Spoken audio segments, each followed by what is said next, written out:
नमस्कार, आदाब, बहुत बहुत स्वागत है आप सभी का। आप देख रहे हैं मेरा खास प्रोग्राम नजर और नजरिया। मैं हूं आपके साथ बुशरा खानम फहद। आपको याद होगा कल प्रधानमंत्री नरेंद्र मोदी ने राष्ट्रपति के अभिभाषण पर धन्यवाद प्रस्ताव के जवाब में कल वो संसद में वो बोले और एक लंबा चौड़ा उनका भाषण था, क्योंकि नई सरकार से पहले या कहें कि इस सरकार का प्रधानमंत्री का ये आखिरी भाषण था संसद में। और उन्होंने नेहरू और कांग्रेस को जमकर उन्होंने कोसा, पार्टी पर परिवारवाद को बढ़ावा देने का आरोप लगाया। आपको याद होगा प्रधानमंत्री हमेशा प्रधानमंत्री के लिए कहा जाता है और खुद वो कहते हैं एक अकेला सब पे भारी। लेकिन आज मैं आपको दिखाने जा रही हूं कि कैसे एक अकेला सब पे भारी की बात करने वाले 56 इंच की बात करने वाले नरेंद्र मोदी, एक सिर्फ नेता ने सिर्फ जवाब दिया तो कैसे वो हक्का बक्का रह गए, उनकी जबान लड़खड़ाने लगी। जी, आप नरेंद्र मोदी बात कर रहे थे परिवारवाद को लेकर, कांग्रेस को वो कोस रहे थे, हर चीज के लिए नेहरू को कटघरे में खड़ा कर रहे थे। 10 साल से वो यही तो करते आए हैं। लेकिन आप ये देखें, जब वो परिवारवाद की बात कर रहे थे तो शायद वो पीछे देखना भूल गए। किरण रिजिजू से लेकर राजनाथ सिंह से लेकर अमित शाह बिल्कुल उनके अगल बगल में ही बैठे हुए थे। लेकिन फिर कांग्रेस के नेता गौरव गोगोई को उन्हें याद दिलाना पड़ा। और देखिए, जब गौरव गोगोई ने उन्हें याद दिलाया परिवारवाद के बारे में कि एनडीए में जो दल मौजूद है और आपकी पार्टी में जो लोग हैं, कैसे Narendra Modi out of the script question सुनकर उनकी जबान लड़खड़ा गई। सुनिए आप जरा।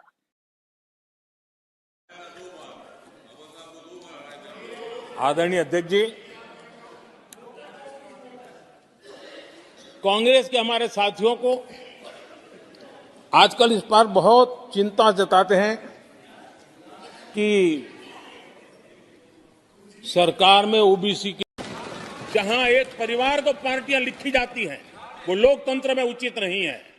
लोकतंत्र में पार्टी अनेक एक परिवार के 10 लोग राजनीति में आए, कुछ बुरा नहीं है। हम तो चाहते हैं नौजवान लोग आए, हम भी चाहते हैं ये इसकी चर्चा करिए। हमारे साथ आपके साथ मेरा विषय नहीं है। देखा आपने नरेंद्र मोदी को, वो नरेंद्र मोदी जिनको विश्व का सबसे बढ़िया ओरिएटर कहा जाता है उनकी पार्टी की तरफ से और उनके जो समर्थक है उनकी तरफ से।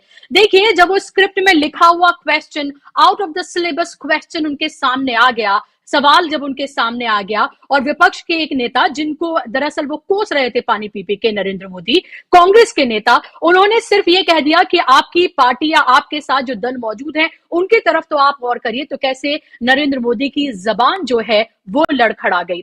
और आप ये देखिए कि नरेंद्र मोदी एक तरफा ये कहते हुए नजर आते हैं, जब राहुल गांधी ये सवाल उठाते हैं जातिगत जनगणना का, सामाजिक बराबरी का, सामाजिक न्याय का। आपको पता है कि लगातार राहुल गांधी ये सवाल उठा रहे हैं ओबीसी से लेकर आदिवासियों का, दलितों के तमाम जो उनकी भागीदारी है उसको लेकर वो सवाल लगातार उठा रहे हैं। अपनी भारत जोड़ो न्याय यात्रा में भी अगर सबसे ऊपर कोई मुद्दा है उनके लिए तो वो ये है। लेकिन प्रधानमंत्री नरेंद्र मोदी एक तरफ ये कहते हैं कि कोई जाति ही नहीं है, गरीब को, महिलाओं को, इन सबको वो जाति बताते हुए नजर आते हैं। लेकिन दूसरी तरफ अपने लिए ओबीसी कार्ड खेलना वो नहीं भूलते हैं, क्योंकि उनको भी पता है कि 50% के करीब ओबीसी हैं इस देश में, जिनकी बात राहुल गांधी कर रहे हैं। मैं आपको सुनवाऊंगी राहुल गांधी ने इस पर क्या कहा है, लेकिन पहले आप ये सुनिए प्रधानमंत्री ने क्या कुछ कहा कल सदन में अपने आप को ओबीसी बताते हुए।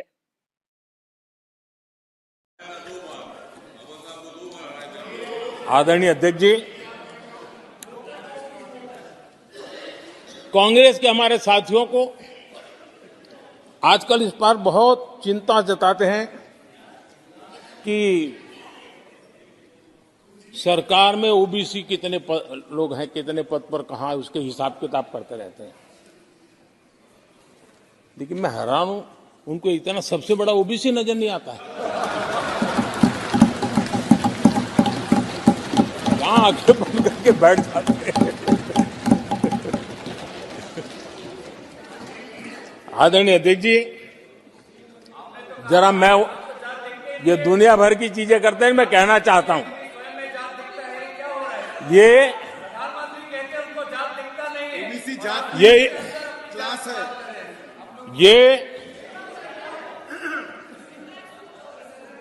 यूपीए के समय एक एक्स्ट्रा कॉन्स्टिट्यूशनल बॉडी बनाई गई थी जिसके सामने सरकार की कुछ। तो अभी आपने सुना और गौरव गोगोई फिर से उनको याद दिला रहे थे कि आप तो कहते हैं कि कोई जाति नहीं है और आप कैसे अभी अपने आप को ओबीसी बता रहे हैं। राहुल गांधी ने इसको लेकर ट्वीट किया। राहुल गांधी ने लिखा, प्रधानमंत्री इस बीच अक्सर ये कह रहे थे कि देश में सिर्फ दो जातियां हैं, अमीर और गरीब, मगर आज संसद में उन्होंने खुद को सबसे बड़ा ओबीसी बताया। किसी को छोटा और किसी को बड़ा समझने की इस मानसिकता को बदलना जरूरी है। ओबीसी हो, दलित हो, आदिवासी हो, बिना गिनती के उन्हें आर्थिक और सामाजिक न्याय नहीं दिलाया जा सकता है। मोदी जी इधर उधर की इतनी बातें करते हैं तो गिनती से वो क्यों डरते हैं? तो राहुल गांधी ने सीधे तौर पर प्रधानमंत्री से सवाल पूछा है कि प्रधानमंत्री आखिर गिनती कराने से यानी कि जातिगत जनगणना कराने से आखिर क्यों इतना डरते हैं, जब वो अपने आप को छाती ठोक कर ओबीसी वो बताते हैं। हालांकि वो भी एक कंट्रोवर्शियल है उनकी, वो किस तरह से अपने आप को ओबीसी बताते हैं। लेकिन आपको याद होगा 2019 में भी उन्होंने अपने आप को ओबीसी बताया था, बड़ी तादाद में ओबीसी वोट उनको मिला भी था। लेकिन आप ये देखिए कि जब से कांग्रेस ने इस मामले को उठाया है, इसको अमीर, गरीब, महिला और युवा इन सब में वो बांटते हुए नजर आए हैं। और उनका सीधे तौर पर यह कहना था प्रधानमंत्री का कि कोई जाति नहीं होती, लेकिन वो अपनी जाति बताना नहीं भूलते हैं। आपने ये भी देखा होगा कि इस पूरे दौरान जब भी कोई विपक्ष का लीडर जो राष्ट्रपति का जो अभिभाषण था उसका धन्यवाद प्रस्ताव के इतर बोलता हुआ नजर आया, उनको किस तरह से रोका टोका गया सभापति की तरफ से, ओम बिरला की तरफ से। लेकिन एक बार भी क्या आपने देखा प्रधानमंत्री को वहां पर रोका टोका गया? ऐसा लग रहा था मानो कि वो किसी राजनीतिक मंच पर हैं या एक किसी चुनावी सभा पर हैं और वहां पर सामने लोगों को वो संबोधित कर रहे हैं। मोदी मोदी के नारे तो अब कॉमन हो चुका है और वहां पर किस तरह से लगाए गए 370 की उन्होंने बात की कि 370 उन्हें सीटें मिलेंगी और एनडीए 400 के पार जाएगा। उन्होंने बाकायदा तौर पर वहां पर नारे भी लगाए, अब की बार 400 पार, अब की बार 400 पार। टेबल जो है उन्होंने थपथपाई। तो ये लुब्बे लुबाब जो है वो निकला है प्रधानमंत्री के उस भाषण का जो कल उन्होंने सदन में दिया है। इसी पर आज हम बात करेंगे कि क्या ये प्रधानमंत्री का अति आत्मविश्वास है, ये एरोगेंस है उनका, या 10 साल में वो जब भी बात करते हुए नजर आते हैं, इससे ये कोई पहली मर्तबा नहीं है, या तो वो परिवारवाद की बात कह के कांग्रेस को घेरते हैं या फिर वो नेहरू और कांग्रेस को कोसते हुए ही नजर आते हैं और हर गलती के लिए नेहरू को कटघरे में खड़ा करते हैं। इसी पर आज हम बात करेंगे। इस पर बात करने के लिए मेरे साथ खास मेहमानों का पैनल जुड़ गया है जिनका तारुफ मैं आपसे कराना चाहूंगी। स्क्रीन पर आप मेहमानों को लेकर आइए। आप देख सकते हैं 3 खास मेहमान स्क्रीन पर। मेरे साथ प्रकाश हिंदुस्तानी जी हैं, सीनियर जर्नलिस्ट हैं, जाना माना चेहरा है। मेरे साथ हेमंत अत्री जी हैं, सीनियर जर्नलिस्ट हैं, अक्सर आप उनको मेरे प्रोग्राम पे देखते हैं। मेरे साथ आज पहली बार जुड़े हैं राजेंद्र तिवारी जी, जो कि सीनियर जर्नलिस्ट हैं, जाना माना चेहरा, अक्सर तमाम डिजिटल प्लेटफॉर्म्स पर आप उन्हें देखते आए हैं। आपका भी स्वागत है सर। तीनों मेहमानों का बहुत बहुत स्वागत, इस्तकबाल। राजेंद्र जी, शुरुआत में आपसे करना चाहूं, प्रधानमंत्री के कल के भाषण को आप कैसे देखते हैं? जब वो ये बात करते हैं एक अकेला सब पे भारी 56 इंच की बात करते हैं, देखिए सिर्फ एक विपक्ष के नेता ने सिर्फ रिबटल दिया, एक काउंटर क्वेश्चन किया तो वो किस तरह से लड़खड़ाने लगे। ये क्या दिखाता है कि जो रटी रटाई चीजें हैं उस पर तो प्रधानमंत्री वहां पर वो झूठ सच तथ्यों पर आधारित होती है नहीं होती है वो एक अलग बहस का विषय है, लेकिन किस तरह से वो लड़खड़ाने लगे, इसको आप कैसे देखते हैं? मैं दरअसल पूरे इस समय जो माहौल है उसमें मैं देख रहा हूं कि भारतीय जनता पार्टी और मोदी जी डरे हुए हैं और बहुत सारी चीजें इस तरह की हो रही हैं जिनसे ये बहुत साफ संकेत है कि वो कहीं ना कहीं जिस स्थिति में विपक्ष दिखाई दे रहा है या कांग्रेस की जो यात्रा है खासतौर पर उससे भयानक रूप से डरे हुए। मैं इसे इस तरह से देखता हूं, आप देखिए कि उन्होंने जो 370 सीटें और 400 पार की गिनती बताई, उस गिनती से भी बहुत कुछ स्पष्ट होता है। एनडीए में 38 पार्टियां हैं, एक पार्टी भारतीय जनता पार्टी, 37 पार्टियों को क्या सिर्फ 30 सीटें मिलेंगी, 35 सीटें मिलेंगी। और इसमें भी आगे गिनती आप देख लीजिए, जेडीयू के पास 17 सीटें हैं, 16 सीटें हैं। रामविलास पासवान वाली जो पार्टी एलजेपी है उसके पास 6 सीटें हैं, इंडिया की पार्टियों को बता रहा हूं। सिंधे के ग्रुप के पास 10 भी हैं, तो 22, 10, 32 हो गए। एनसीपी जो साथ उनके गई है उसमें भी एक एमपी है, तो 33 हो गए।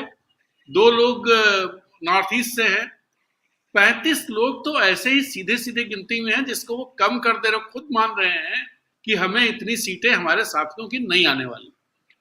तो पहली बात तो ये। दूसरी बात कि जो 370 सीटें वो बता रहे हैं, कौन सी गणित है मुझे नहीं पता। अगर आप पूरा देखें तो जो नॉर्थ के हिंदी स्पीकिंग प्लस गुजरात, इन राज्योयों को अगर ले लें जहां पर उनका एक तरह से स्ट्राइक रेट जो है 80% प्लस है और अधिकतर जगहों पर 90-100% है। हरियाणा में 100%, गुजरात में 100%, राजस्थान में 100%, 95% आप मान लीजिए मध्य प्रदेश में है, छत्तीसगढ़ में 11 में से 9 सीटें हैं, उत्तर प्रदेश में 80 में से 62 सीटें हैं, उत्तराखंड में 5 की 5, हिमाचल में 4 की 4। ये इनको छोड़ दीजिए आप। इसके बाद जो 22 राज्य बचते हैं, जम्मू कश्मीर लद्दाख से शुरू करिए और केरल तक जाइए, 339 सीटें हैं।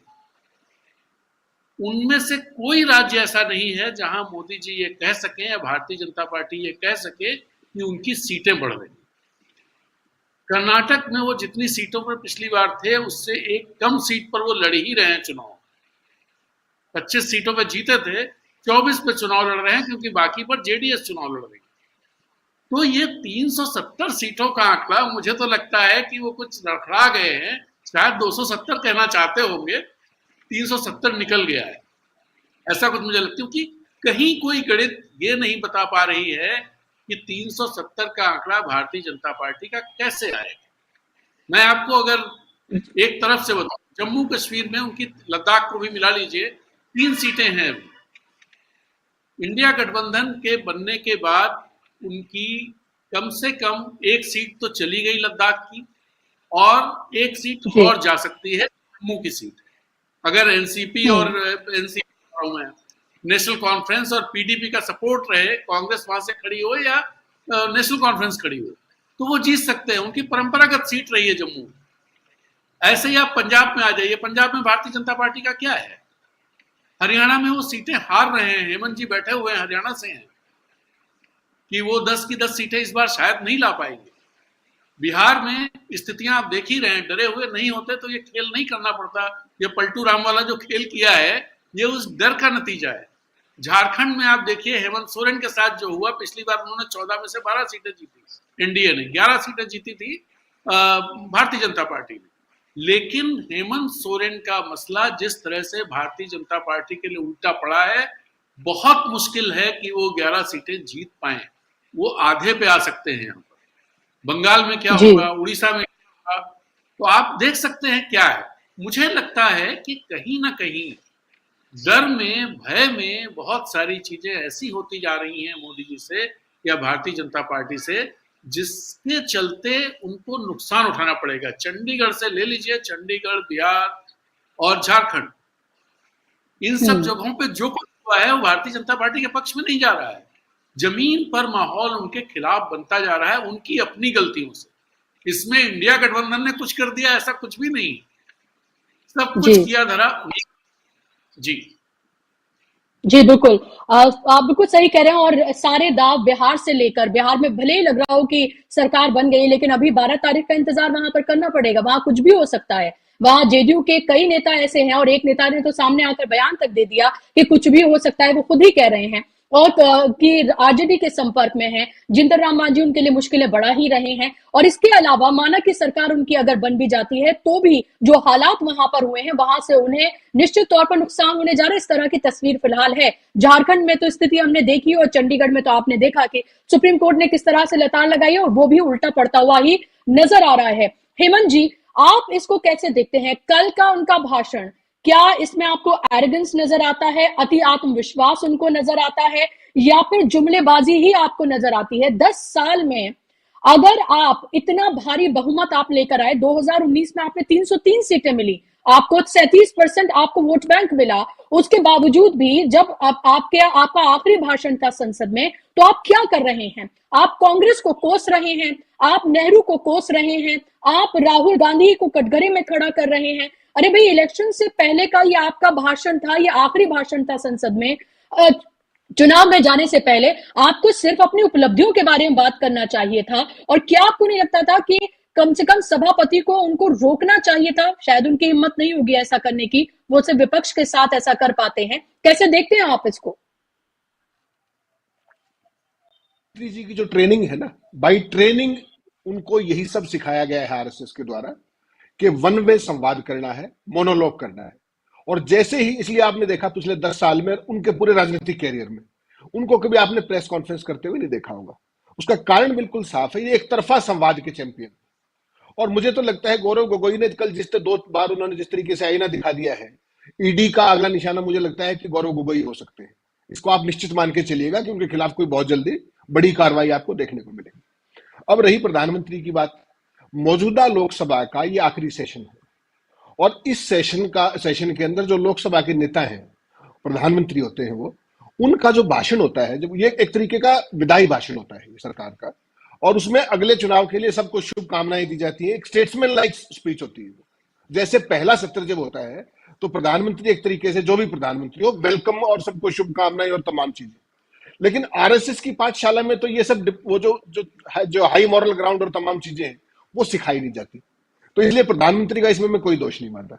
उनको जो ट्रेनिंग दी गई है वही उनकी डिलीवरी है और वो लगातार पूरा देश देखता है। लेकिन देश के अंदर, जो मैं बार बार आपको एक बात कहता हूं, एक बहुत बड़ा तबका है जिसका वैचारिक स्तर यही है, जो उनसे यही सुनना चाहता है। और प्रधानमंत्री इस बात को बहुत अच्छे से समझते हैं कि उनका जो ऑडियंस है उसका लेवल उन्होंने क्या बना दिया है, तो उनको वही अच्छा लगता है। तो उसमें सवाल जवाब की कोई गुंजाइश तो है नहीं।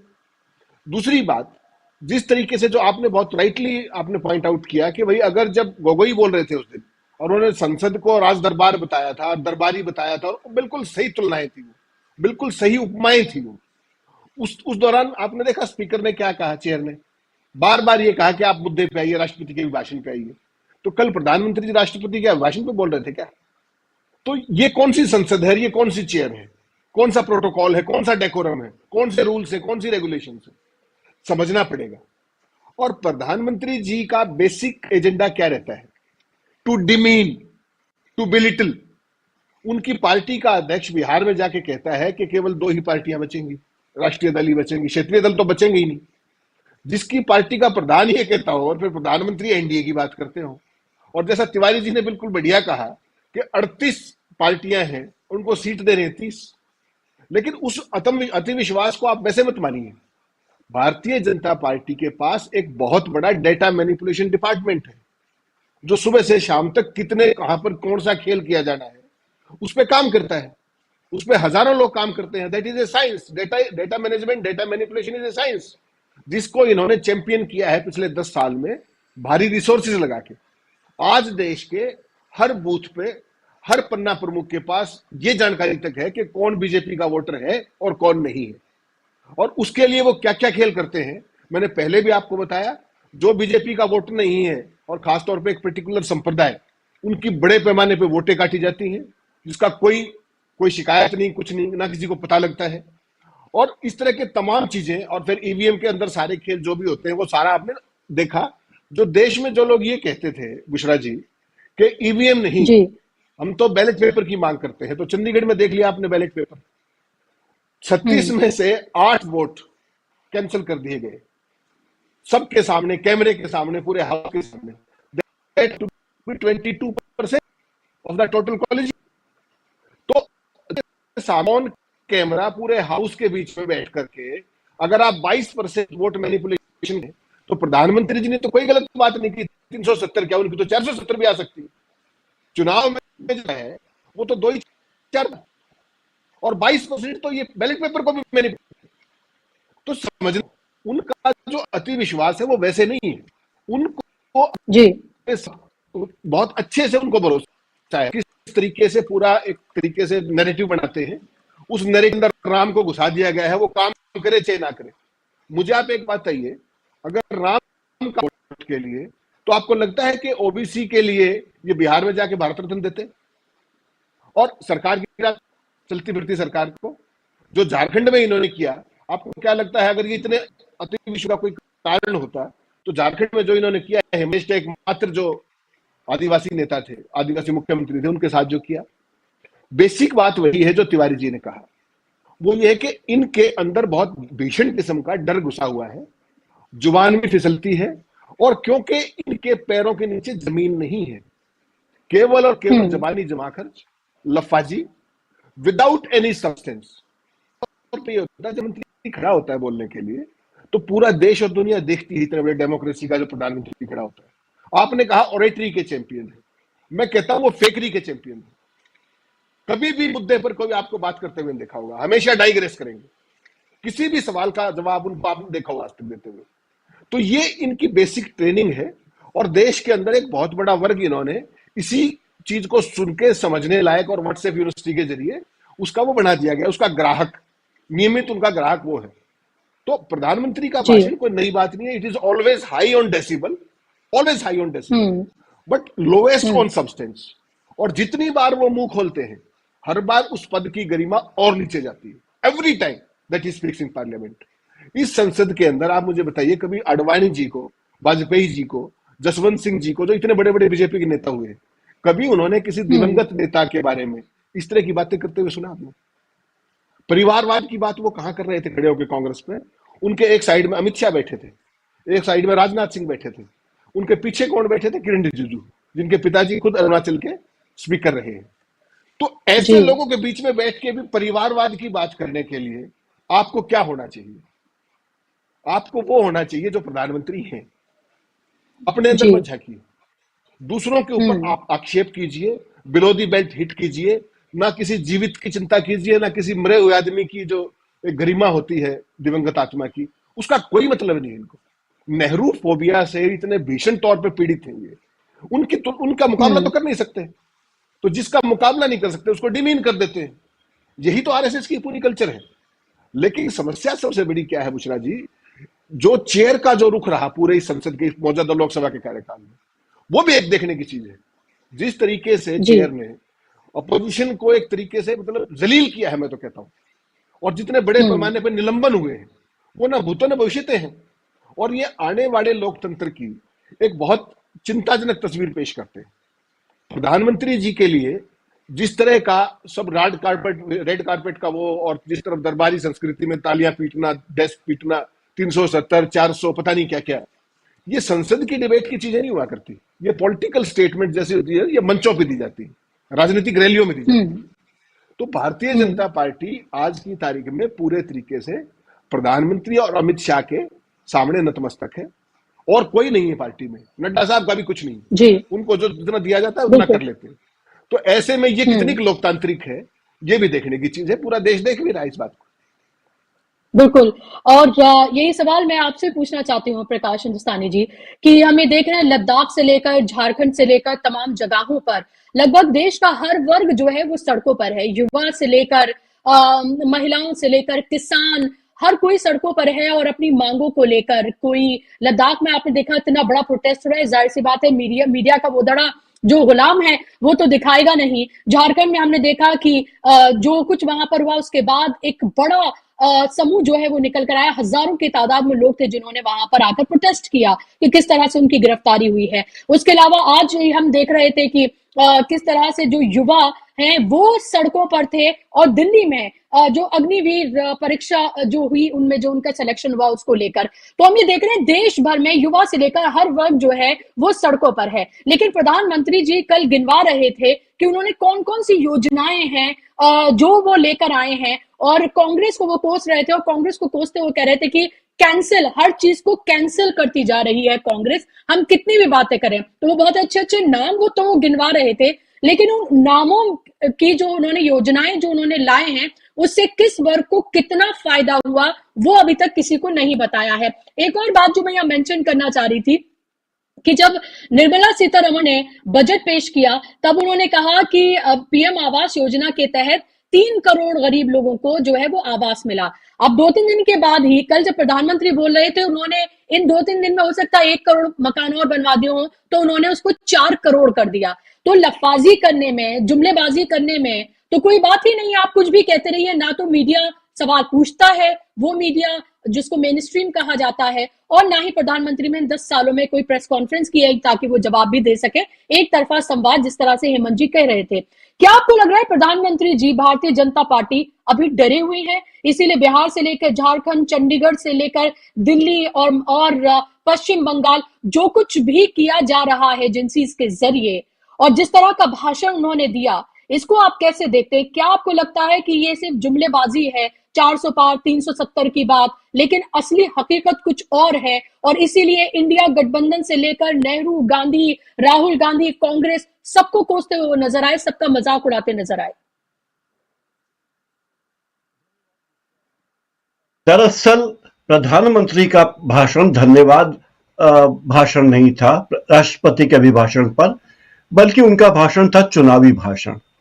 और वो नरेंद्र मोदी ये बात बहुत अच्छी तरह जानते हैं कि संसद में दिए गए इस भाषण का लाइव टेलीकास्ट पूरे देश में होगा, और ये संभवतः उनका आखिरी भाषण है इस सत्र में सदन में। तो उन्होंने 100 मिनट तक अपनी बात कही, जो धन्यवाद प्रस्ताव में वो 100 मिनट में वो बहुत काम की बातें कह सकते थे, लेकिन उन्होंने काम की कोई बात नहीं की। हाँ, उन्होंने बीजेपी और आरएसएस के काम की बातें की, उन्होंने बीजेपी के प्रचार की बात की, उन्होंने कांग्रेस को कोसा, परिवारवाद की बात की, कांग्रेस पे आरोप लगाया कि उन्होंने विपक्ष को खत्म कर दिया है। ये नहीं कहा कि हमने किन किन दल बदलुओं को अपने यहां जगह दी है, हमने विपक्ष के गठबंधन को तोड़ने के लिए क्या क्या नहीं किया, हमने नीतीश कुमार को अपने पाले में लाने के लिए खुद बिहार में मात खाना पसंद किया, उन्होंने महंगाई को याद किया, देश के बंटवारे को याद किया, 1947 में गए,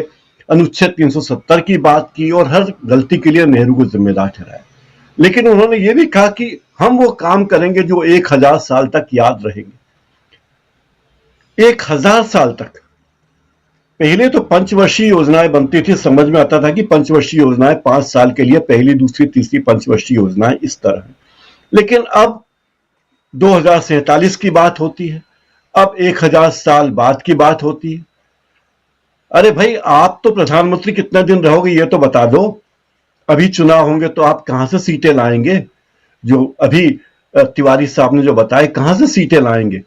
देखिए, बिहार में उनकी सीटें बढ़नी नहीं है, यूपी में बढ़नी नहीं है, गुजरात में बढ़नी नहीं है, मध्य प्रदेश में बढ़नी नहीं है, छत्तीसगढ़ में बढ़नी नहीं है, राजस्थान में बढ़नी नहीं है।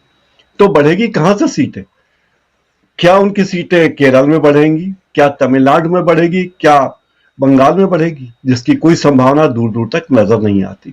एक और बात है, उन्होंने कहा नहीं, लेकिन मुझे लगता है कि जो विजुअल राहुल गांधी की यात्रा के देखने को मिल रहे हैं, और जो दृश्य हजारों की संख्या में लोग उनसे मिलने आ रहे हैं, उनको देखने आ रहे हैं, इन सब बातों से प्रधानमंत्री बहुत ज्यादा विचलित हो गए।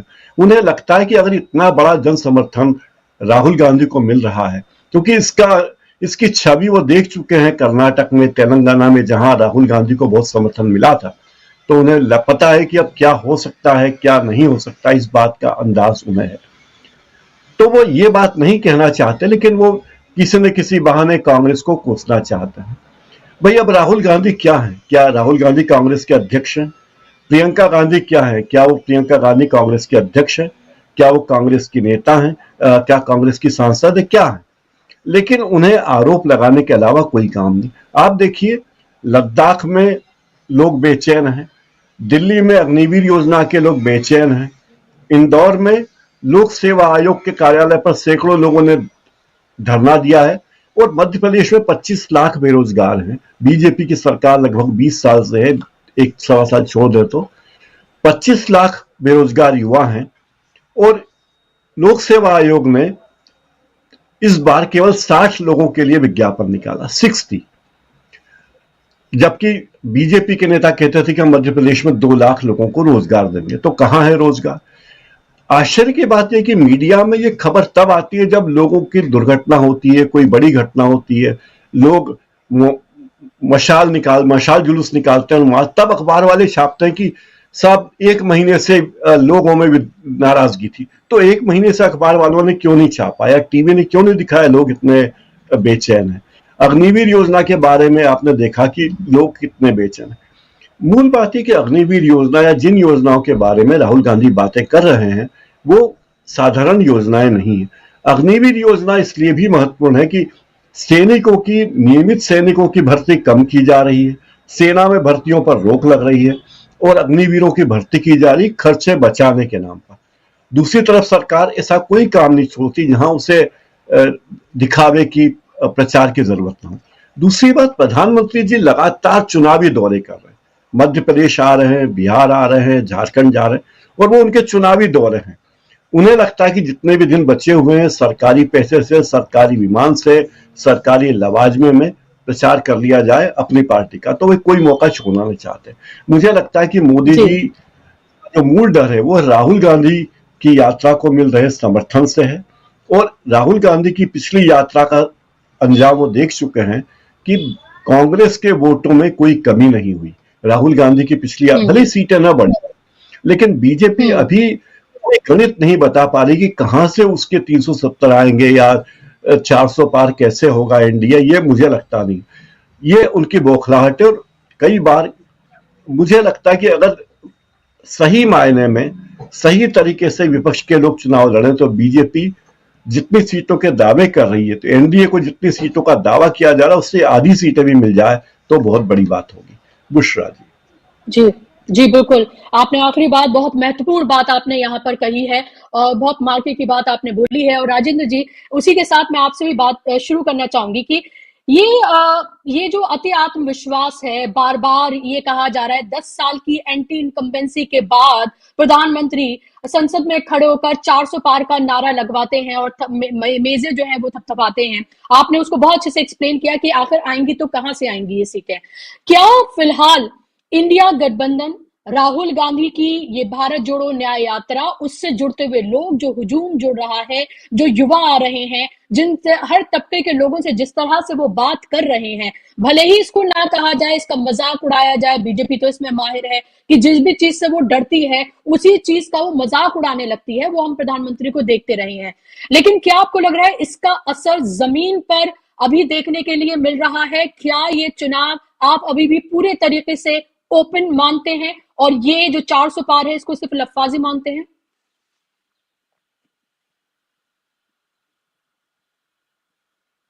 राजेंद्र जी। जी जी। दो बातें, पहले मैं अपनी आपके सवाल का जवाब देने से पहले, एक तो ये कि जो ये कहा जाता है कि मोदी जी को पिछले चुनाव में जबरदस्त बहुमत मिला, ये गलत बात है। दरअसल अगर आप 1952 से चुनाव देखें अब तक, तो मोदी जी की दोनों सरकारें सबसे कम सांसदों वाली सिर्फ एक सरकार को छोड़ दें, जनता पार्टी की सरकार, जिसको 295 मिले थे, उसके अलावा कोई सरकार ऐसी नहीं रही है, जो कांग्रेस की रही है खासतौर पे सारी सरकारें, कि जिनके जो पूर्ण बहुमत की सरकारें रही, कि जिनके सांसद 303 से ज्यादा न रहे हों। ये 303 अंक ऐसा नहीं है जिसको कहा जाए कि जबरदस्त बहुमत है और इतना बड़ा, जो जिस तरह से उसे प्रस्तुत किया जाता है। तो ये पहली बात तो हम लोगों को ये नहीं कहना चाहिए कि जबरदस्त बहुमत उनके पास है। 1967 के चुनाव में जरूर कांग्रेस पार्टी की कम सीटें थी, 295 या 94 सीटें थी, लेकिन तब 520 लोकसभा सीटें ही हुआ करती थी। तो इसलिए ये तो अभी उनके आसपास भी नहीं पहुंचे हैं जो नेहरू को जो सीटें मिलती थी और जो इंदिरा गांधी को मिली, और राजीव गांधी की तो बात ही छोड़ दीजिए, वो जो जितना बम्पर बहुमत था उसको छोड़ दीजिए। तो एक बात ये। दूसरी बात, लेह में जो प्रदर्शन हुआ उसको दरअसल हम लोग जब मैदानी इलाकों में बैठे हुए हैं और यहाँ का जो मौसम है उस मौसम को देख करके उसके बारे में बात करते हैं। वहां जब ये प्रदर्शन हो रहा था, दिन का टेम्परेचर -8 था, -8। लेह कस्बे की आबादी 30,000 है और उस प्रदर्शन में 30,000 लोग शामिल थे। आप इस बात से, मैं लेह में रहा हूं और जाड़ों में रहा हूं खासतौर पे, मुझे पता है कि वो -8 का मतलब क्या होता है।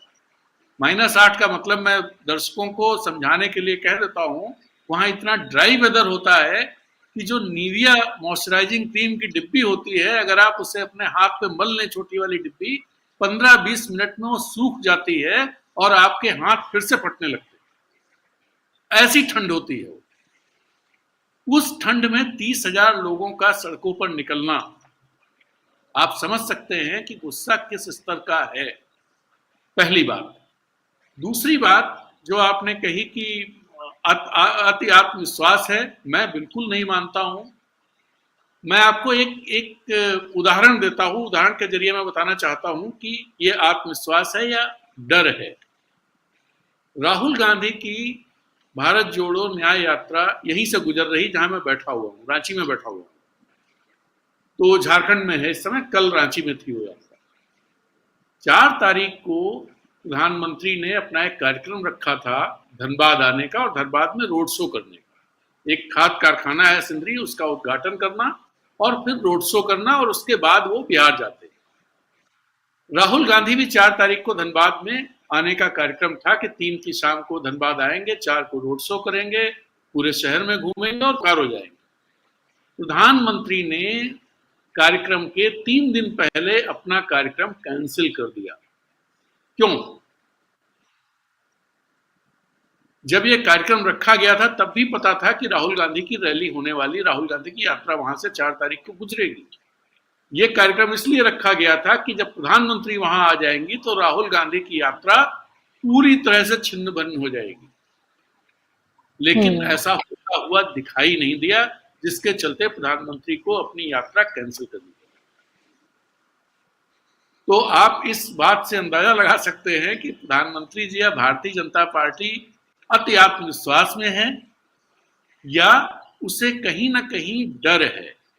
दरअसल राहुल गांधी जो उनकी यात्रा मणिपुर से शुरू हुई, तो नॉर्थ ईस्ट का तो जिस तरह से भी असम में जिस तरह प्रॉब्लम क्रिएट की गई और जो चीजें हुई, हालांकि उनको बहुत अच्छा रिस्पांस वहां मिला, लेकिन जिस तरह का रिस्पांस बिहार से मिलना शुरू हुआ, जब किशनगंज बहुत छोटा सा जिला है, वहां अगर यात्रा में 4 लाख लोग शामिल होते हुए दिखाई दें, पूर्णिया की रैली में लाखों लोग दिखाई दें, कटिहार में लाखों लोग इकट्ठे हो जाएं, अररिया में लाखों की भीड़ आ जाए, और उसके बाद जब उन्होंने बंगाल में प्रवेश किया, वहां के बाद दोबारा बंगाल में, तो वहां भी ये स्थिति रही। पाकुड़ में जब झारखंड में प्रवेश किया 2 तारीख को, तो यहाँ के मुख्यमंत्री दोपहर में उन्होंने शपथ ली और शाम को यात्रा की अगवानी के लिए वहां खड़े थे, चंपई सोरेन। और उसके बाद जिस तरह से यात्रा आई, कल रांची में जिस तरह का सभा हुई है राहुल गांधी की, और उससे पहले जो यहाँ पॉलिटिकल घटनाक्रम हुआ है, उसने भी, वो भी देश की राजनीति पर प्रभाव डालने वाला है। क्योंकि जिस तरह से हेमंत सोरेन को गिरफ्तार किया गया और जिस तरह से करीब 48 घंटे ये राज्य, कोई सरकार यहाँ नहीं थी, राजपथ शासन लागू नहीं हुआ था, मुख्यमंत्री का इस्तीफा हो चुका था, नई सरकार बनी नहीं थी, क्योंकि भारतीय जनता पार्टी कोशिश कर रही थी किसी तरह लोगों को तोड़ा जाए और सरकार ना बने और राजपथ शासन लगा दिया जाए, लेकिन वैसा हो नहीं पाया। कल हेमंत सोरेन सदन में आए थे, उन्होंने जो भाषण किया है और चंपई ने जो भाषण किया है, दोनों भाषण इस तरह के हैं जो न सिर्फ झारखंड की राजनीति बल्कि देश के जो दलित राजनीति है, दलित और आदिवासी, उस पर प्रभाव डालने वाला है।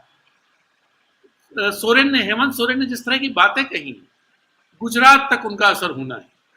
वो ऐसा नहीं है कि झारखंड में असर होकर रह जाएगा, उनका असर गुजरात तक होगा। उन्होंने शुरुआत की थी, मैं यहाँ दोहराना चाहता हूँ उस बात को। उन्होंने कहा था हम आदिवासी लोग हैं, बुद्धि हमारी कम होती है, कम पढ़े लिखे हैं, लेकिन आदमी और जानवर दोनों इतना तो जानते हैं क्या अच्छा है क्या खराब है, तो मैं भी इतना जानता हूं क्या अच्छा है क्या खराब। ये बहुत ही पावरफुल लाइन थी। और इसके बाद जिस तरह का भाषण दिया, मैं तो हेमंत सोरेन से बहुत उम्मीद नहीं करता था, मैंने उनको बहुत सुना है, बहुत अच्छे भाषण वो नहीं देते रहे, लेकिन कल का भाषण ऐसा था जिस भाषण ने, मुझे लगता है, पूरे आदिवासी समाज को, देश के आदिवासी समाज को झकझोर दिया हो। और उन्होंने एक चैलेंज भी फेंका। वो चैलेंज उन्होंने ये फेंका, 2 बातें कही उन्होंने। एक चैलेंज ये फेंका कि जो आरोप मुझ पर लगाया जा रहा है 8 एकड़ 8.5 एकड़ जमीन का, अगर वो मेरे नाम है तो मेरे उसके कागज आप दिखा दीजिए, मैं राजनीति ही नहीं झारखंड छोड़कर चला जाऊंगा, झारखंड छोड़कर चला जाऊंगा। ये बात उन्होंने कही।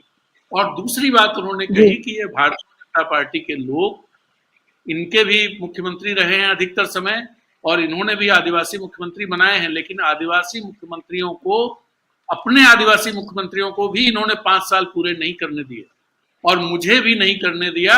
मेरे 4 साल हो गए थे और आखिरी साल में इन्होंने ये प्रॉब्लम की। तो ये नहीं चाहते हैं कोई आदिवासी मुख्यमंत्री यहां पर ढंग से काम कर सके, जबकि भारतीय जनता पार्टी के गैर आदिवासी मुख्यमंत्री ने 5 साल पूरे किए। ये मैसेज स्ट्रांग था, और भी बहुत सारी चीजें कही। मैं इस वजह से ये बात कह रहा हूं, वो वजह ये है कि धीरे धीरे, जैसे अभी प्रकाश जी ने कहा कि इंडिया गठबंधन किस तरह से काम करेगा, इंडिया गठबंधन जिस भी तरह से काम करता रहे, एक बेसिक वो उसका वो बना रहे, साथ रहे वो लोग, बाकी काम तो भारतीय जनता पार्टी करती जा रही है। और वो शायद डर में ही हो रहा है कि उसके मैसेज जिस तरह के जा रहे हैं, चंडीगढ़ का मैसेज आप क्या समझते हैं? मैं चंडीगढ़ से करीब 1500 किलोमीटर दूर बैठा हुआ, लेकिन यहाँ पूरी तरह से मैसेज है चंडीगढ़ में क्या हुआ, और भारतीय जनता पार्टी किस तरह काम कर रही है।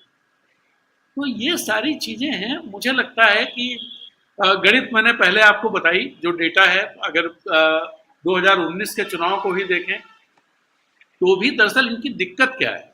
इनकी दिक्कत ये है कि जिन राज्यों में वोट बढ़ेगा उन राज्यों में बढ़ने की गुंजाइश नहीं है।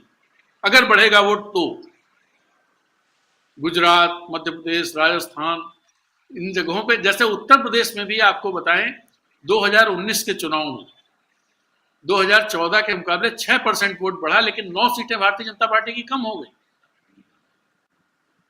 क्यों कम हो गई? ये डर क्यों रहे?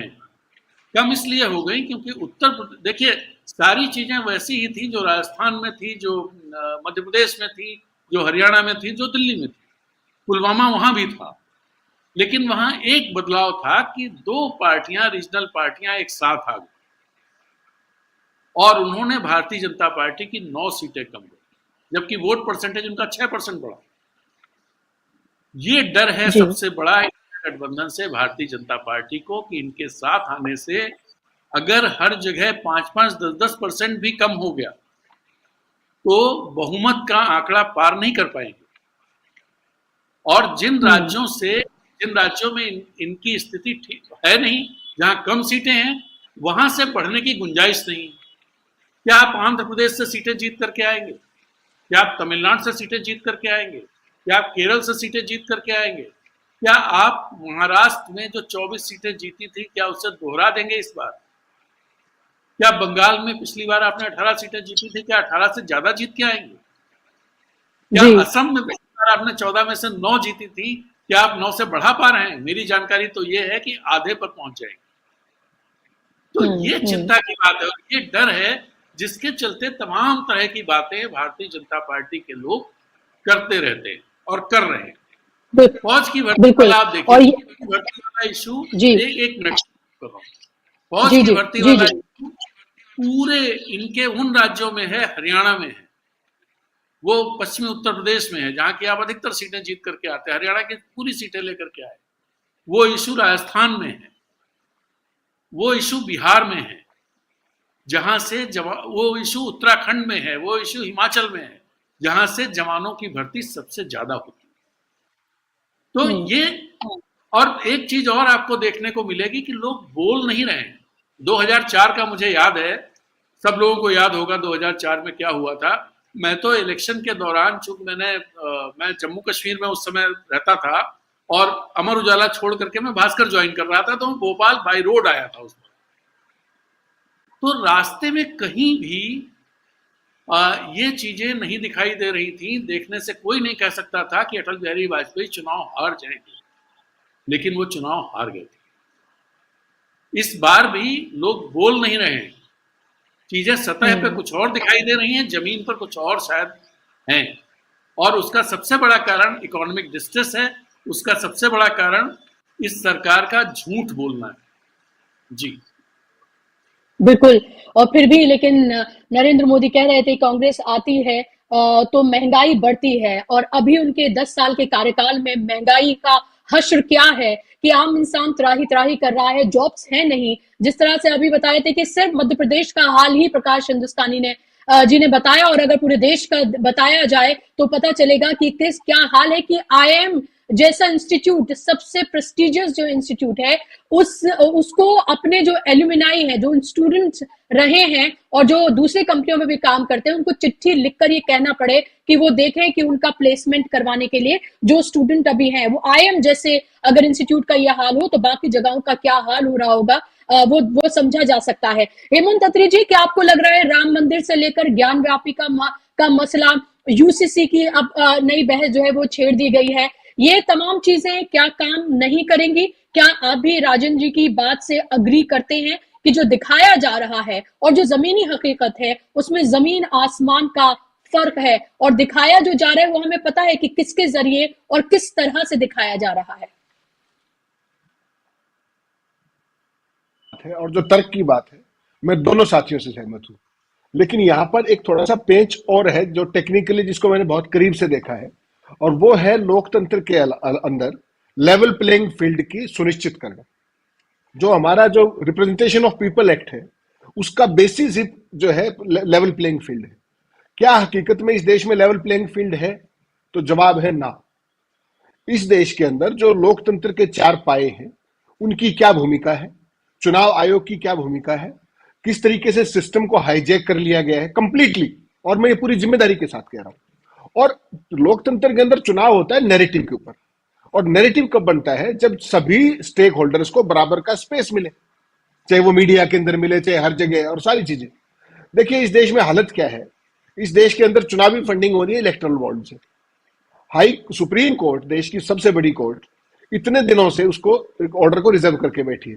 जो भी ऑर्डर आना है सबको पता है, लेकिन आ जाए वो एक बार, ये स्थिति है। उसके अलावा अगर आप देखेंगे, जो मीडिया है वो कंप्लीटली कीर्तन मंडली में बदला हुआ है, जो मेन स्ट्रीम मीडिया है। हालत ये है बुशरा जी, आज मैं पढ़ रहा था, पिछले 2 साल के अंदर कच्चे तेल के दामों में 29% की कमी आई है 2 साल के अंदर। क्या हिंदुस्तान की सरकार ने 2 नए पैसे का लाभ आम आदमी को दिया है? 29%। 2 साल के अंदर 38% कच्चा तेल सस्ता हुआ है, 38% जी। और रशिया से और भी सस्ता तेल मिला आपको।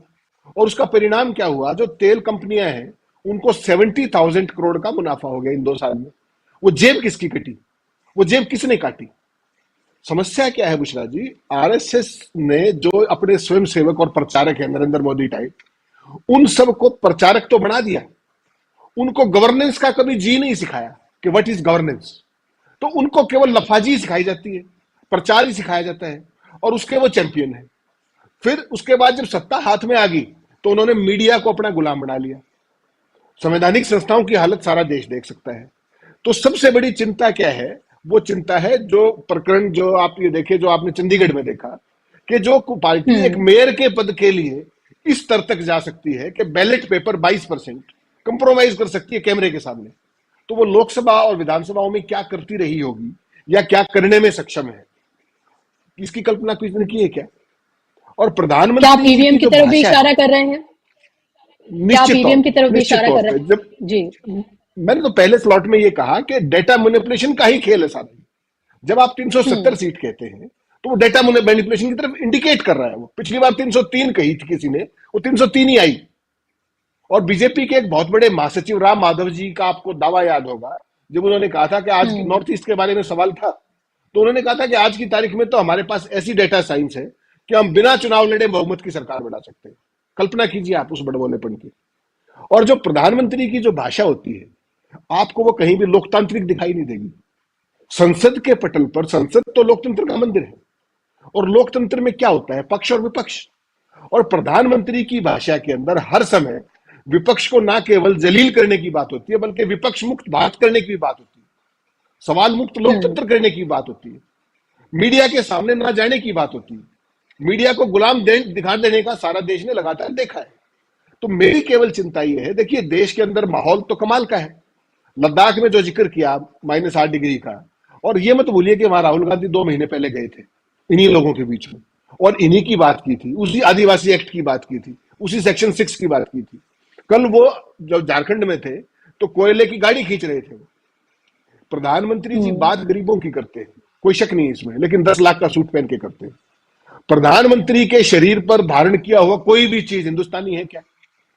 और वो फिर मेड इंडिया इंडिया की बात करते हैं। तो देश का आम आदमी इस कथनी और करनी के अंतर को बुशरा जी समझ रहा है, लेकिन दिक्कत कहां है कि मीडिया ने लोकतंत्र की सुपारी ले ली है कि वो इस देश में लेवल प्लेइंग फील्ड नहीं छोड़ेंगे। ब्यूरोक्रेसी की हालत जी। में आप क्या सोच सकते हैं कि जो रिटर्निंग अफसर होते हैं डिप्टी कमिश्नर्स, क्या वो फ्री हैं? तमाम स्टेट्स के अंदर आपको एग्जांपल मिल जाएंगे, हर एक स्टेट के अंदर जहां बीजेपी रूल है, कि वहां पर क्या क्या होता है चुनाव के अंदर, काउंटिंग के दौरान में। चुनाव में जीता घोषित आपको कर दिया और विक्ट्री सर्टिफिकेट मुझे दे दिया। पिछली बार बिहार के चुनाव में ये भी हुआ था, मध्य प्रदेश का निकलवा लीजिए। तो सवाल ये है कि देखिए, देश की जनता करे तो क्या करे। मध्य प्रदेश में जब सरकार बदली इस बार आपने देखा, और तमाम देशों ने विवेचना की, तमाम लोगों ने, हम जैसों ने भी, कि मध्य प्रदेश के अंदर अंडरकरंट था इतना जबरदस्त कि महिलाओं ने इतना वोट दे दिया। तो मुझे एक बात समझ में नहीं आई कि जब तेलंगाना में कांग्रेस की सरकार ने शपथ ली तो वहां लाखों लोग थे और पूरा स्टेट जुबिलिएशन में था। मध्य प्रदेश के अंदर कोई आपने इस तरह का उत्सव देखा क्या? राजस्थान के अंदर इस तरह कोई उत्सव देखा? पॉपुलर मैंडेट की सरकार आई ना भाई, हिस्टोरिक मैंडेट से आई, चौथी बार आई। कहीं आपने वो उत्सव देखा? पिछली बार हरियाणा में सरकार बनी, तमाम स्टेट्स में सरकार बनी। ऐसा क्या कारण है कि भारतीय जनता पार्टी की सरकार जब विधानसभा के अंदर बनती है तो उस स्टेट के अंदर जनता को सांप सूंघ जाता है? कभी आपने ये सोचा? इसका कारण केवल एक है कि इस सारे खेल के पीछे मैनिपुलेशन है, लेकिन जनता क्या करे, सबसे बड़ा सवाल ये है। और विपक्ष की सबसे बड़ी कमजोरी क्या है कि विपक्ष के लोग टिटबिट्स में बात कर रहे हैं, वरना अब तक उनको चुनाव आयोग का घेराव कर देना चाहिए था, हो जाना चाहिए था वो। अभी केवल दो ही चीजें हैं, इलेक्टोरल बॉन्ड्स के अंदर जो फंडिंग का मामला है, पता है सबको सुप्रीम कोर्ट ने जो करना है, लेकिन कर दें। और जो ईवीएम के को लेकर के जो सूरत हाल है, जो चंडीगढ़ में वो तो कमाल ही है। अगर आपने बैलेट पेपर से भी करा लिया, ईवीएम में तो हो सकता है आप 10 से 15% वोट मैनिपुलेट करते हो, यहाँ तो 22% कर दिया आपने। तो किस पे भरोसा करेंगे? यही वजह है हेमंत जी, और लोकतंत्र, जी ये लोकतंत्र में हम लोग का भरोसा नहीं। जी क्योंकि वक्त की कमी है और आखिरी सवाल मैं प्रकाश हिंदुस्तानी जी से लेना चाह रही थी, इसलिए आपको बीच में रोक रही हूं, माफ कीजिएगा। लेकिन जो ईवीएम की बात और जिस डेटा मैनिपुलेशन की बात आप बार बार कर रहे हैं, उस सवाल को हम ये देख रहे हैं कि वो भी एक आंदोलन बना हुआ है, वो भी एक बड़ा आंदोलन बना हुआ है। दिल्ली से लेकर देश के तमाम हिस्सों में इसको लेकर प्रोटेस्ट किए जा रहे हैं, हजारों की तादाद में लोग इकट्ठा हो रहे हैं। अगर ये 2014 से पहले वाला मीडिया होता जिसने अन्ना आंदोलन को दिन रात 24 घंटे अपने टीवी चैनल से गायब नहीं होने दिया था, तो ये आंदोलन भी उसी तरह की रफ्तार पकड़ता हुआ नजर आता कि 30 से ज्यादा राज्यों से, माफ कीजिएगा, तकरीबन 15 राज्यों से लोग इकट्ठा होकर वहां पर आते हैं जंतर मंतर पर, और वहां आकर प्रोटेस्ट करते हैं और लगातार देश के तमाम हिस्सों में प्रोटेस्ट किए जा रहे हैं। और यही वजह है कि दिग्विजय सिंह ने खास तौर पर ईवीएम का मसला कल संसद से भी उठाया है। क्या प्रकाश हिंदुस्तानी जी, ईवीएम का सवाल मैं इसलिए उठा रही हूं क्योंकि बार बार 400 पार की बात कही जा रही है। क्या ये 400 पार की बात जो है वो ईवीएम के जरिए करने की कोशिश की जा रही है? क्योंकि लोग जो सड़कों पर हैं और जो कांग्रेस और तमाम दल जो ये सवाल उठा रहे हैं, और दिग्विजय सिंह ने साफ तौर पर कहा भी इस बात को लेकर कि कौन कौन साथी हैं बीजेपी के, और उसमें सबसे पहली बात उन्होंने ईवीएम की कही। क्या ये अगर ईवीएम से चुनाव होता है तो फिर किस खतरे की तरफ इशारा किया जा रहा है? बुशरा जी, जब चुनाव ईवीएम से नहीं होते थे, मुझे याद है बलराज मधोक जी एक नेता हुआ करते थे जनसंघ पार्टी के, जब उनकी पार्टी की खटिया खड़ी हो गई चुनाव में तो उन्होंने कहा कि एक रासायनिक स्याही का इस्तेमाल किया गया, उससे सील में बदल गई थी। तो मुझे लगता है कि यह बात उतनी बड़ी शायद नहीं है, ऐसा मुझे लगता है। मुझे लगता है कि अभी बीजेपी के पिटारे में हिंदू ध्रुवीकरण के लिए और भी कुछ मुद्दे हैं, उसमें से एक है यूसीसी। और यूसीसी 20 तारीख के आसपास मैंने सुना है कि यूसीसी के बारे में सरकार कोई पहल करने वाली है। ज्ञानवापी के बारे में कर चुकी है, मथुरा के बारे में कर चुकी है। यूसीसी के मामले में बीजेपी को उम्मीद है कि बंगाल में वो कुछ चमत्कार दिखाएगी। बीजेपी यूसीसी का मुद्दा हिंदू वोटों के ध्रुवीकरण में महत्वपूर्ण भूमिका निभाएगा, शायद इसीलिए बीजेपी इतने जोर शोर से बातें कर रही है। एक और बात है कि बीजेपी वाले अपने लक्ष्य के बारे में, एक चीज मैं कहूं कि जिस मीडिया की बात आपने अन्ना हजारे के आंदोलन की बात कही अभी, तो अन्ना हजारे के आंदोलन के वक्त भी बीजेपी का था और अभी भी मीडिया बीजेपी का है। तब अन्ना आंदोलन को दिखाना उनकी जरूरत थी, आज उनकी जरूरत विपक्ष को नजरअंदाज करना, विपक्ष पर तोहमत लगाना है। तो मीडिया तब भी 2012-13 में भी बीजेपी और बीजेपी के उद्योगपतियों के हाथ में था और वही तय कर रहे थे कि क्या उनका एजेंडा हो। तो मुझे लगता है कि अभी ये सांप्रदायिक ध्रुवीकरण और तेजी से बढ़ाने की कोशिश है और उन्हें लगता है कि यूसीसी के जरिए वे दो बातें करेंगे। एक तो वे अल्पसंख्यक वोटों को मतदाताओं को बदनाम करने की कोशिश करेंगे और हिंदू वोटों को या जो बहुसंख्यक समाज के लोग हैं उनके वोटों के ध्रुवीकरण के लिए कोई और बड़ा खेल खेलेंगे।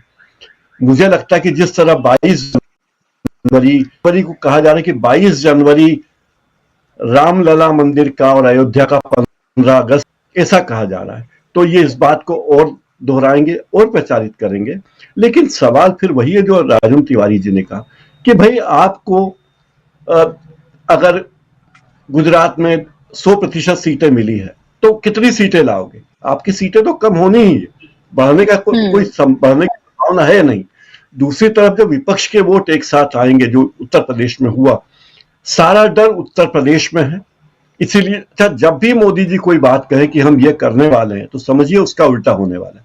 अगर उन्होंने कहा कि हम 400 सीटें लाएंगे तो समझिए कि 400 सीटें क्या उनको सरकार बनाने के लाले पड़ रहे हैं। और ये उनकी मार्केटिंग स्ट्रेटेजी है। जिस बनिए की दुकान नहीं चलती वो बनिया बोलता है कि अरे बहुत जबरदस्त कारोबार चल रहा है, मेरे पास फुर्सत नहीं है, इधर का माल तोल के इस डिब्बे में डालता है, इस डब्बे का माल निकाल के तोल के उस डिब्बे में डालता है। तो यही बीजेपी कर रही। इनके दावे इसलिए हैं कि आम लोग भ्रमित हों, मीडिया में उन चीजों को प्रचारित किया जाए कि हमारी तो 400 सीटें एनडीए की आने वाली है, 370 अकेले बीजेपी। क्योंकि अगर वो ये दावा नहीं करेंगे तो आम मतदाता जो कम पढ़ा लिखा है वो भ्रमित कैसे होगा। लेकिन एक बात फिर यहां है कि जो भ्रमित होना था वो भ्रमित हो चुके हैं, लेकिन जो भ्रमित नहीं है खेल उनके हाथ में है। जो झारखंड के मतदाता हैं, जो बिहार के मतदाता हैं, जो उत्तर प्रदेश के मतदाता हैं और दक्षिण भारत के मतदाता हैं, जो भ्रमित नहीं हो रहे हैं, खेल या निर्णय या फैसला उनके हाथ में है। बुशरा जी। बिल्कुल, जाहिर सी बात है और ये साफ तौर पर ये लगता है कि जब ये कहा गया, हालांकि राजेंद्र जी इससे इत्तेफाक नहीं करते और उन्होंने बहुत अच्छे से इसमें तथ्यों के साथ उन्होंने बताया भी कि प्रचंड बहुमत 2019 में अगर मिला था, तब भी अगर देखें 303 सीटें जो मिली थी तब भी 37% ही उनका वोट बैंक था। और जब पुलवामा हुआ था और किस तरह से शहीदों के नाम पर वोट मांगे गए थे, लेकिन अभी उनको साफ तौर पे लग रहा है कि राम मंदिर के नाम पर उन्हें उस तरह से ना तो वो लहर नजर आ रही है, ना ही उनको उतनी बड़ी तादाद में कोई वोट मिलने वाले हैं। और यही वजह है कि 24 घंटे के अंदर फौरन ही कर्पूरी ठाकुर को भारत रत्न देने का ऐलान कर दिया जाता है और उसके बाद ही एक हफ्ते के अंदर पूरा का पूरा नैरेटिव ही चेंज कर दिया जाता है, क्योंकि साफ तौर पर पता है कि वो फायदा, वो लहर नहीं है जिसकी बिना पर उनको लग रहा था कि वो शायद इस बार का चुनाव 2024 का जीत लेंगे। अभी देखना होगा आगे और क्या क्या होना बाकी है। अभी 100 दिन में बहुत कुछ बाजी पलटेगी, बहुत कुछ देखने के लिए मिलेगा। बहुत शुक्रिया आप तीनों मेहमानों का अपना कीमती वक्त देने के लिए, हमारे साथ जुड़ने के लिए, और शुक्रिया आप तमाम दर्शकों का भी कार्यक्रम का हिस्सा बनने के लिए। आज के कार्यक्रम में बस इतना ही। नमस्कार।